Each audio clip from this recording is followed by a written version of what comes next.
됐나요? 됐으면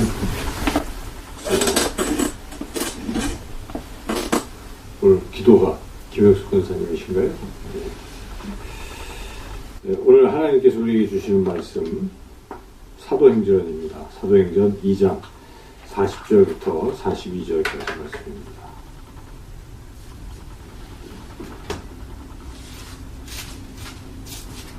사도행전 2장 40절부터 42절까지 말씀드립니다. 한 목소리로 함께 봉독하겠습니다. 또 여러 말로 확증하며 권하여 이르되 너희가 이 패역한 세계에서 구원을 받으라 하니 그 말을 받는 사람들은 세례를 받으매 이날의 신도의 수가 3,000이나 더하더라. 그들이 사도의 가르침을 받아 서로 교제하고 떡을 떼며 오로지 기도하기를 힘쓰니라. 아멘. 여러분 구원 받으셨습니까? 아멘. 언제 받으셨습니까? 네. 뭐 언제라고 말할 수도 있겠고 또 잘 모르겠다 할 수도 있겠습니다. 중요한 것은 구원을 받은 이후에 어떻게 사느냐가 참 중요한 것 같습니다. 우리가 구원받은 것은 마치 모든 것이 다 끝난 것처럼 생각하는데 그게 아니죠. 어찌 보면 우리가 예수님을 믿고 구원의 길에 들어선 것입니다. 구원의 출발선에 선 것이고 완성된 것은 아니죠. 그래서 우리가 구원받은 이후에 어떻게 살아가야 되느냐는 굉장히 중요합니다. 구원받은 후에 삶의 그 태도에 따라서 그가 정말 진정으로 구원에 이를 수 있는 것인지 또는 중간에 그냥 잠깐 뭐 해프닝처럼 끝날 수도 있고 그렇다는 것이죠. 그러므로 우리는 구원받은 이후 어떻게 살 것이냐가 참 중요합니다. 오늘 하나님께서 주시는 이 말씀은 구원받은 직후에 초대교회 성도들이 어떤 모습을 가졌는가를 기록하고 있습니다. 그래서 이건 우리에게 굉장히 귀한 교훈이 됩니다.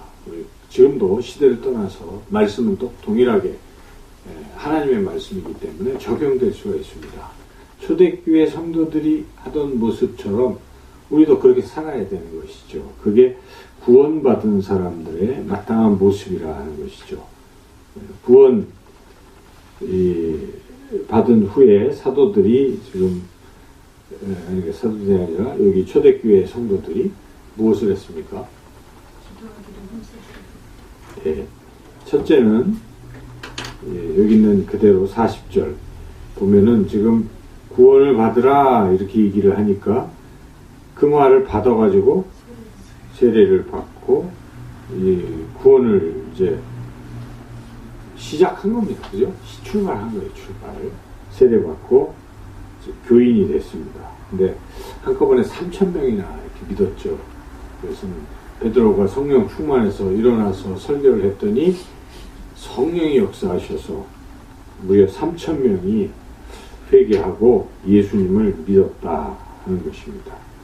상당히 놀라운 일인데 여기서 이제 우리가 이들이 구원을 이제 출발한 직후에 무엇을 했는가가 굉장히 중요합니다. 42절에 보니까 시작 부분에 첫째 뭡니까? 그들이 사도의 가르침을 사도의 가르침을 받았다는 것입니다. 사도를 통해서 예수님을 믿게 됐죠. 이 3,000명이 베드로를 통해서 예수님을 믿게 됐는데 믿었으니까 이제 나는 구원받았으니까 더 이상 베드로도 상관없고 그냥 구원받은 사람으로서 그냥 자기 마음대로 살겠다. 이건 잘못된 것입니다. 구원이 완성이 아니고 지금 출발선상에 있는데 이때 가장 첫 번째 언급되는 것 힘써야 될 일은 무엇입니까? 사도들의 가르침을 받는 것이죠. 근데 이 사도들은 끝났죠. 이제 사도는 없습니다. 근데 소위 신사도라는 새로운 이단이 나타나서 자신들이 사도다 그렇게 주장하고 있죠. 여러분 그 신사도주의는 굉장히 경계해야 되는 그런 것입니다. 이단입니다. 그래서 신사도 그 말을 틀렸고 사도는 끝난 것이죠. 그러면 우리는 사도들의 말을 어떻게 받을 수 있겠습니까? 사도들이 말한 게 어디 기록되어 있습니까? 성경에 기록되어 있죠. 사도 바울 사도가 편지를 쓴 게 이게 다 여기다 나오잖아요. 이 열쇠만 사도 바울의 편지 열쇠만 엄청난 것이죠. 또 베드로는 예수님과 동행하고 하면서 들은 게 많죠. 배운 게 많고 이런 많은 것들을 어떻게 전했을까? 물론 설교를 해서 있는 사람들에게 전한 것도 있지만 그걸 기록한 것입니다. 그렇죠? 누가 기록했습니까? 마가가 베드로의 이야기를 듣고 기록한 거예요. 베드로의 제자가 마가거든요. 그래서 마가복음을 쓴 마가가 이제 베드로의 어떤 그런 것들을 썼다. 이것을 보여주는 것이죠. 그래서 결국은 지금 제가 말씀드리려고 하는 것은 성경책이 무엇입니까? 여기에 나온 사도들의 말. 이겁니다. 그래서 여기에 사도의 가르침을 받은 것이죠. 이 사도의 가르침이 바로 성경이라는 것을 우리가 알고 오늘날 우리가 적용을 한다면 우리는 뭐 해야 되겠습니까? 구원받자마자 가장 힘써야 될 게 뭐라는 얘기입니까? 성경을 접하는 것입니다. 그렇죠. 성경. 그래서 여러분들이 초신자 때 또는 지금도 초신자가 온다면 가장 먼저 그에게 얘기해야 될 게 뭐예요? 하나님의 말씀인 성경을 날마다 한 장씩 읽으십시오. 요한복음 특별히 한 장씩 읽으십시오. 이렇게 우리가 새신자 교육할 때도 교육하지 않습니까? 그게 다 어디서 나온 거예요? 여기서 나온 거예요. 초대교회 성도들이 가만히 보니까 그렇게 성경, 그러니까 그때는 뭐 성경이라고 해도 직접 사도들한테 듣고 있는 거죠. 나중에 직접 듣고 있는. 그래서 우리가 성경을 읽고 또 성경을 배우고 묵상하고 하는 이 자체가 구원받은 사람들이 첫 번째 힘써야 할 일이다. 이 사실을 우리가 결코 잊어서는 안 됩니다. 성경이라는 게 얼마나 좋습니까? 우리는 너무 흔해서 성경을 잘 안 읽는 경우도 있지만은 북한이나 이런 데는 쪽복음이라는 게 있어요. 그러니까 여기에 요한복음만 이렇게 나와 있는 거예요. 이렇게. 이런 거를 이제 얇으니까 이런 걸 많이 전달하죠.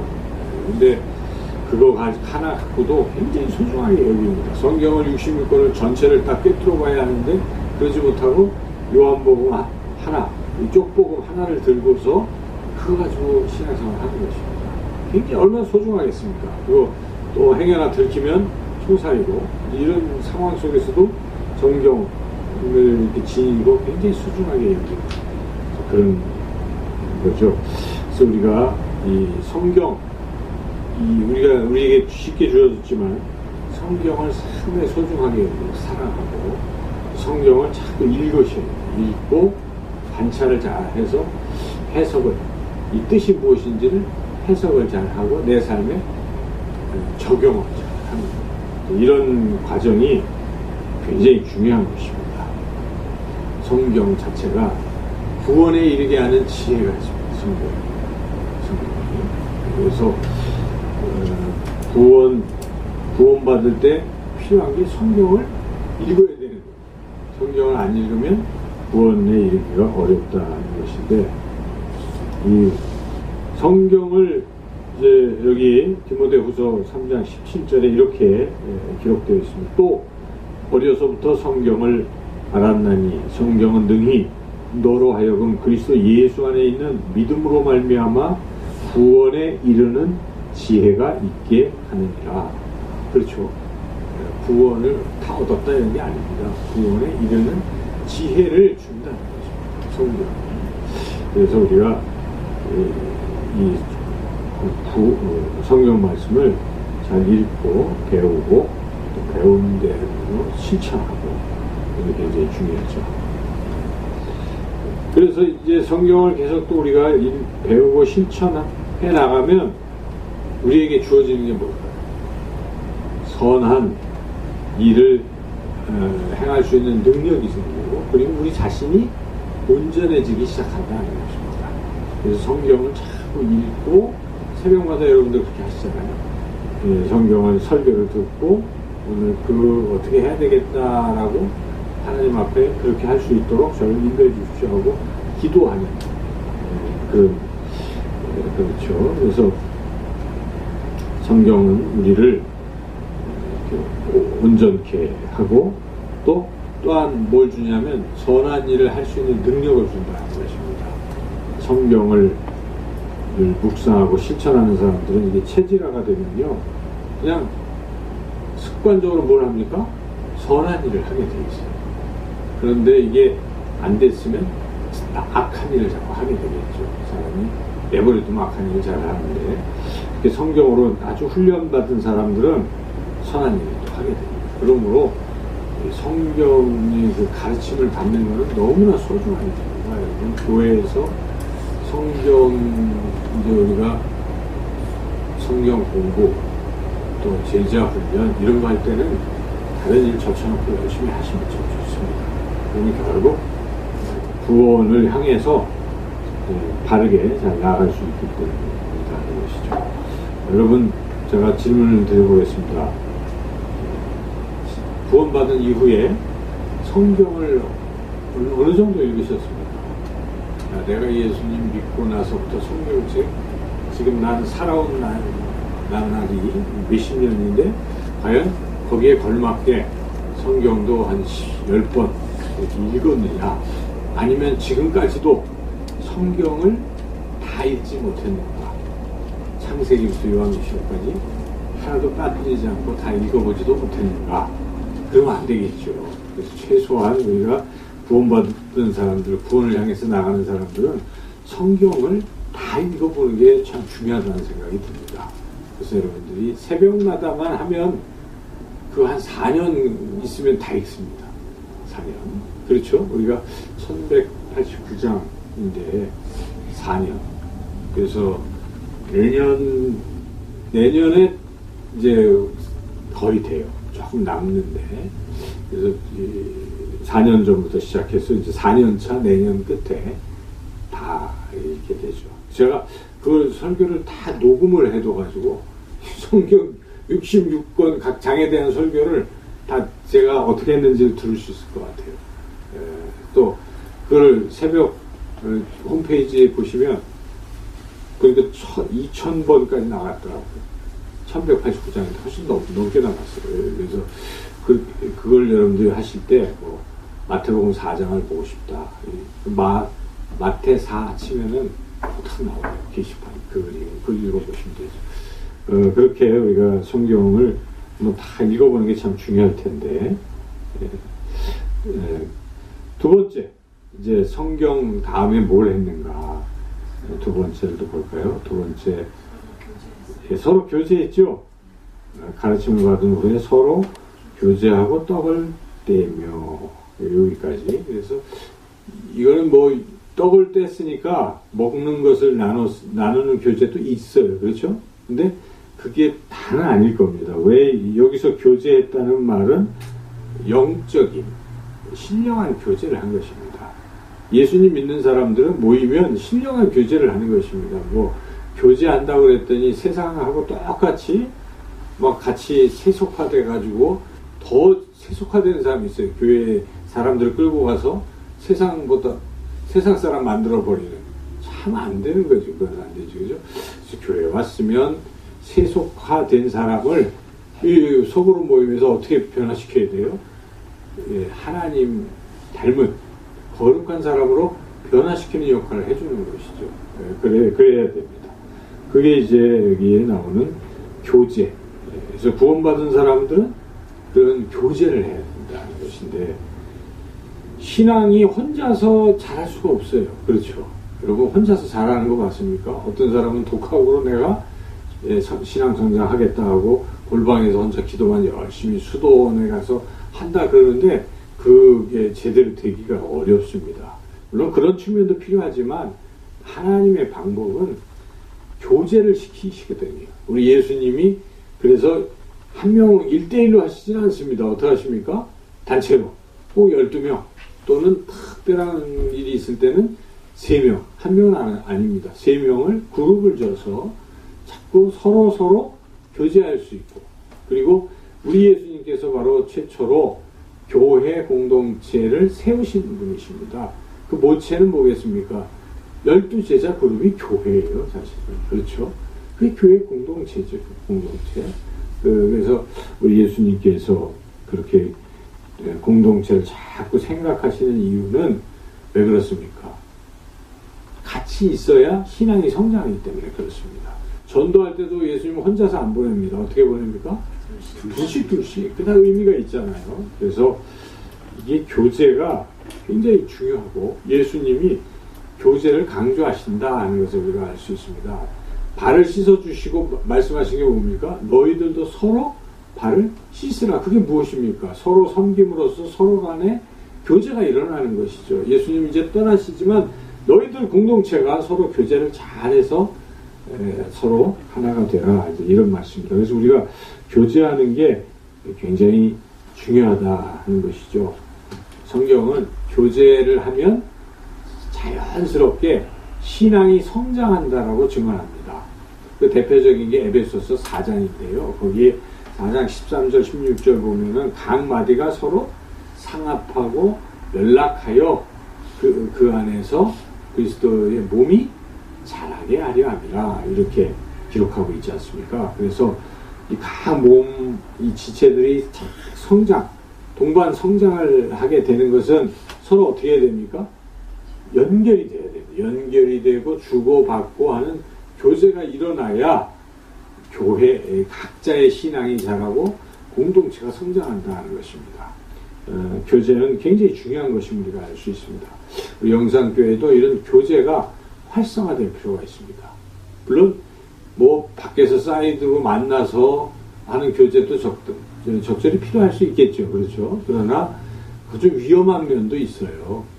그래서 그렇게 하면 자꾸 세속화될 가능성이 매우 크고, 그래서 가능하면 이렇게 교회 안에서 만나서 같이 말씀을 중심에 놓고 예배를 드리면서 서로 대화를 나누는 이러한 교제가 굉장히 중요한 것입니다. 그런 것을 할 때 과연 신앙이 자꾸 이제 성장할 수가 있습니다. 여러분들이 그런 기회는 꼭 빠짐없이 참여하시면 참 좋겠고요. 그 다음 세 번째는 나와 있는 대로 뭐에 힘썼습니까? 구원받은 이후에 기도하기를 힘썼다. 세 가지 특징을 우리가 발견하게 된 것입니다. 지금 바로 조금 그 앞에는 세례받고 3,000명이나 더하더라 41절에 하는데 바로 그들이 이렇게 나오잖아요. 그 사람들이 사도의 가르침, 말씀이죠, 말씀. 그 다음에 서로 교제, 신령한 교제, 그리고 기도. 이 세 가지가 핵심이라 하는 것을 우리가 알 수가 있죠. 세 가지.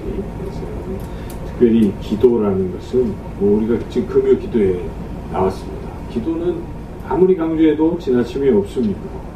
왜냐? 기도는 특권이기 때문에 그렇습니다. 아무나 기도하는 게 아니잖아요. 예수님 믿지 않는 사람, 구원의 길에 들어서지도 않은 사람이 기도한다? 그거 안 되잖아요. 기도를 해도 소용이 없습니다. 오직 예수님을 믿는 사람들이 기도해야 그 응답이 되는 것이고 효과가 있는 것이죠. 그래서 우리는 늘 그 생각을 해야 됩니다. 나 같은 자에게 하나님께서 특권을 주셨구나, 열쇠를 주셨구나, 기도라는 특권과 열쇠를 주셨다는 것을 여러분이 잊지 마십시오. 굉장히 중요한 것입니다. 네가 땅에서 내면 하늘에서도 내릴 것이고 땅에서 풀면 하늘에서도 풀릴 것이라고 말씀하십니다. 이런 귀한 특권을 우리에게 주셨는데 구원받은 자에게 주셨잖아요. 그런데 그걸 사용을 안 하고 있다면은 참 안타까운 일이고 어리석은 일이라는 것입니다. 얼마나 안타까워요. 자기가 능력을 갖고 있는데, 특권을 갖고 있는데 쓰지 않고 그냥 간다면 참 안 되는 거죠. 그래서 우리가 이 기도에 힘써야 되는데 왜 그렇게 기도가 구원받은 사람들에게 중요한 것인가? 구원 이미 다 받았는데 기도 뭐 안 하면 안 될까? 이런 생각을 할 수도 있겠지만 그렇지 않습니다. 항상 저는 구원이라는 것을 잘 생각해 봐야 됩니다. 구원은 이미 시작됐어요. 그렇죠? 우리가 이미. 그런데 끝이 아니라는 것을 꼭 염두에 둬야 됩니다. 구원은 미완성. 구원은 완성을 향해서 나아가고 있는 것입니다. 그래서 우리가 칭의라는 것은요, 시작이잖아요. 너 죄인이지만 내가 너를 의롭다고 지금부터 부른다. 그렇게 인정한다. 그렇죠. 그런데 그 다음에 단계는 뭐겠습니까? 하나님이 인정해 주셨는데 인정한 자답게 어떻게 살아야 돼요? 의롭게 사는 거예요, 이제. 이게 성화라고 하는 것입니다. 점점 정말 거룩하게 변화되어가는 과정이 있는 것입니다. 그리고 우리가 죽고 나서 나중에 예수님이 재림하면 우리의 존재는 어떻게 되는 것입니다. 완벽하게. 요한일서 우리가 지금 보고 있어. 오늘 새벽에 나왔잖아요. 요한일서 3장 첫 시작에 1절에서 3절 이렇게 나올 때에 우리의 그 소망은 지금 우리 예수님을 우리가 그대로 보게 될 것이고 우리도 예수님 같이 될 것이기 때문에 이런 소망을 갖게 된다는 것입니다. 그래서 우리가 기도는 성장을 위해서 있는 것인데 먼저 이제 성장이 필요한 이유를 아는 것은 구원이라는 것이 이미 다 끝난 게 아니고 진행형이라는 걸 꼭 아시면 되겠어요. 그렇죠? 그래서 빌립보서 2장 12절에 그러므로 나의 사랑하는 자들아 너희가 나 있을 때뿐 아니라 더욱 지금 나 없을 때에도 항상 복종하여 두렵고 떨림으로 너희 구원을 이루라.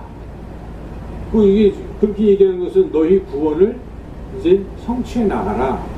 그런 것이죠. 완성시켜라 이런 것입니다. 그래가지고 우리가 구원이 다 끝났다 이렇게 생각하지 마시고 나 구원받았네 너 구원받았네 과거형으로 쓰다 보니까 다 끝났다고 생각하는데 그렇지 않습니다. 이미와 아직이라는 게 있어요. 이 사이에서 이 긴장관계가 있는 것입니다.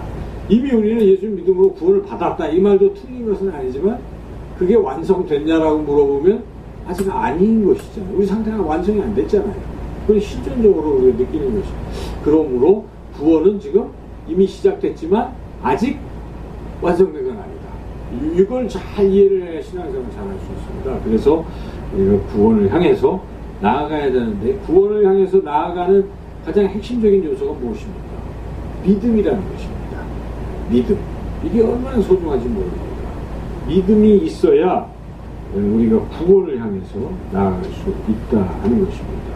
믿음이 있어야 흔들리지가 않잖아요. 믿음이 있는 사람은 구원받은 사실을 믿게 되잖아요.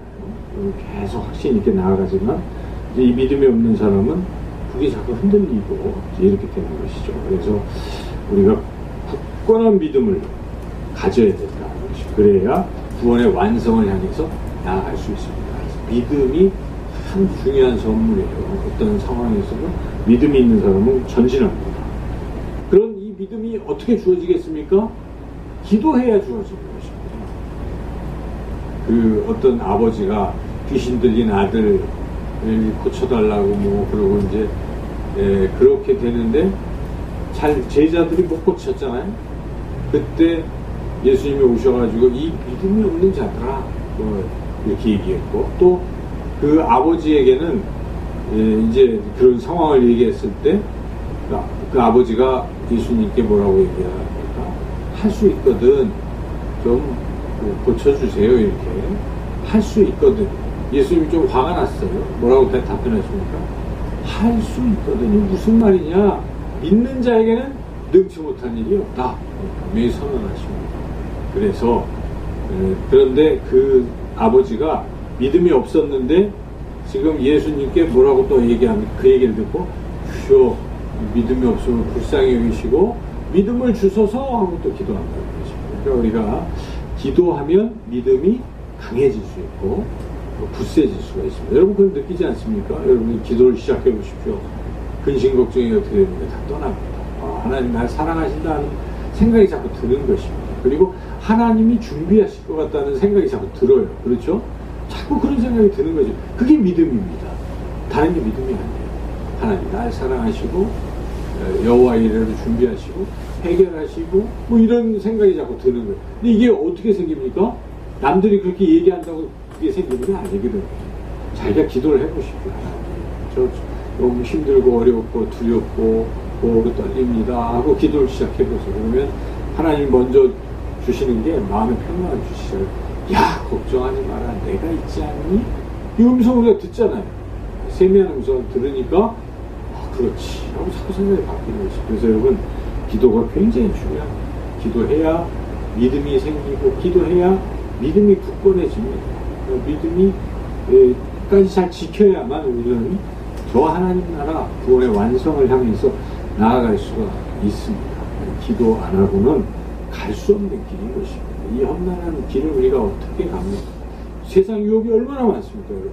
유혹하면 다 넘어가야 되잖아요. 그런데 기도하면 유혹을 물리치고 세상에 빠지지 않고 하나님께로 자꾸 오늘 금요기도에 여러분 나오시면 어떻게 보면 기도해 그런 게 내공이 자꾸 쌓이는 것입니다. 그러므로 또 와서 기도하시고 그러면 또 더욱더 믿음이 또 성장하고 그래서 우리는 우리 자신의 믿음 성장을 위해서 꼭 기도해야 되겠다 하는 것입니다.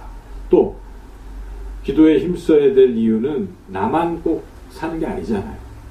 주님이 우리를 먼저 구원하시는 것은 세상 사람들은 가능한데 우리를 먼저 구원하시는 이유는 나머지 다른 사람들을 우리를 통해서 구원하시려고 하시기 때문이라는 것을 우리는 결코 잊어서는 안 됩니다. 하나님 나를 구원하시는 이유는 또 하나의 열매를 바라보시고 그러시는 것이다 하는 것을 우리가 잊지 말고 있어야 되는 것이죠. 그래서 우리는 다른 사람을 구원을 해야 되는데 어찌하든지 구원을 해야 되잖아요. 여러분 계속 그런 마음을 가지고 살아가시는데 이게 됩니까? 안 됩니다. 답답하기만 해요. 내가 꾀를 쓰고 뭘 얘기를 해주고 설득을 시켜봐도 안 됐습니다. 그러니까 사람의 말과 이런 걸로 하는 게 아니라 오직 전도에 미련한 것으로 즉 하나님이 하시겠다는 것입니다. 성령의 능력으로 구원하시겠다는 것입니다. 믿지 않는 사람들 구원하는 것은 우리가 하는 게 아니잖아요. 하나님이 하시는 것입니다. 우리는 단지 거기에 동참하고 있는 것인데 그런데 하나님이 역사하셔야 저 완악한 사람이 구원을 받을 텐데 하나님이 역사 없이는 완악한 자가 구원을 받을 수가 없지 않습니까? 그런데 어떻게 우리는 하나님의 역사를 경험할 수 있겠습니까? 그것은 기도를 통해서 경험할 수 있어요. 그것은 하나님의 법칙이에요. 하나님 무조건 그렇게 하십니다. 하나님은 하나님의 역사를 어떻게 행하시냐면 기도를 받아서 하시는 거예요. 기도가 없으면 안 하신다는 것입니다.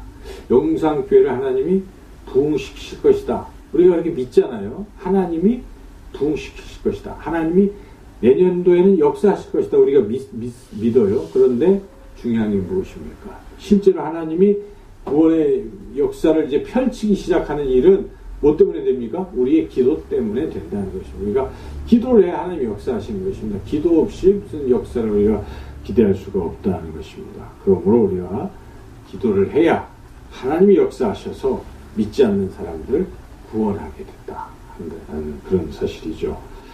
그리고 세 번째로 우리가 왜 그렇게 기도에 힘써야 될까? 다시 정리한다면 내가 믿음이 성장하니까 기도하는 것이고 다른 사람 구원할 수 있게 되니까 그렇죠? 기도하면 하나님이 역사하셔서 당연히 기도하는 마지막 세 번째는 이 땅에서도 행복하게 살기 위해서 기도하는 겁니다. 그건 사실이에요. 그렇죠? 배고픈 사람은 뭐 해요? 기도해야 되잖아요. 하나님 일용할 양식을 주세요. 기도해야 됩니다. 또 전쟁터에 나가는 사람들은 이 성경의 이스라엘 왕들은 뭐 합니까? 기도합니다. 우리가 이기게 해주세요. 기도하는 것입니다. 그런 것입니다. 여러분 생업과 또 가정에 우리 문제 없는 집이 어디 있겠습니까? 다 있지 않습니까? 문제가 있어요. 저희 집도 문제가 있고 다 사람들은 문제를 안고 있는 것 같아요. 문제가 있습니다. 근데 이게 어떻게 해결이 될까? 기도를 해야 해결이 됩니다. 그래서 우리를 올가매고 있는 이 불행한 요소들이 제거되려면 기도를 해야 된다는 것이죠. 수고하고 무거운 짐진 자들아 다 내게로 오라 주님 말씀하십니다. 그래서 우리가 그 모든 짐들을 다 내려놓고 해결받고 평안을 얻고 이렇게 되려면 기도하는 수밖에 없어요. 그래서 기도하면 하나님은 우리의 마음을 평안하게 해주시고 행복을 주신다는 것입니다. 그 행복은 세상적인 것들로 채울 수 없는 행복일 것입니다. 기도하면 하나님은 그러한 행복을 주신다. 오늘 우리는 이 구원받은 사람들이 무엇을 했는지를 깨닫게 되었습니다. 아, 그렇구나. 말씀을 늘 가까이 했구나. 그리고 혼자 사는 게 아니구나. 같이 믿음의 지체들과 늘 신앙 안에서 서로 교제했구나. 그리고 기도에 힘썼구나. 이 세 가지 염두에 두시고 우리가 구원이 완성되는 그날까지 세 가지 힘쓰시기를 주님의 이름으로 축원합니다. 아멘. 이 시간 기도하실 때 하나님과 대화를 하시면서 기도를 해보시면 좋겠어요. 하나님, 저를 구원해 주시면 감사합니다. 감사 기도를 하시면서 제가 힘써야 될 게 세 가지인 것을 오늘 말씀을 통해서 들었는데, 주님, 저는 이런 부분이 그동안 많이 죽어 있군요. 주여, 제가 말씀에 대해서 얼마나 등한히 했는지요. 이것도 자꾸 기도하시고, 이제는 오직 말씀으로 살게 해달라고 그렇게 기도하시면 되겠습니다. 그리고 교제를 자꾸 피하는 사람도 있어요. 그죠? 교회에 오는 게 자꾸 믿음의 사람들과 안 만나요. 이거 안 됩니다. 자꾸 만나셔야 돼요. 믿음에. 그래서 저는 그래서 우리 영산교회가 그걸 자꾸 활성화시켜야 될 거예요. 교제. 내년도에는 굉장히 이게 다이내믹해요. 그래서 2달에 한 번씩 조가 바뀌어요. 여러분들이 조 자꾸 바꾸는 거예요. 비록 적어주지만 이렇게 그래서 같이 또 2달 동안 하시고 1년에 한 5-6차례 이렇게 하시다 보면 아마 제가 모르긴 몰라도 우리 영산교회 교인들은 서로들 다 교제가 되겠죠. 저는 그런 생각이 들어요. 그 굉장히 중요한 것 같아요. 그래서 교제가 되도록 여러분 스스로 교제의 사람이 되도록 기도하시고 기도의 사람 되게 해달라고 이 세 가지를 놓고 주여 외치고 여러분 하나님 앞에 간절히 기도하시기 바랍니다.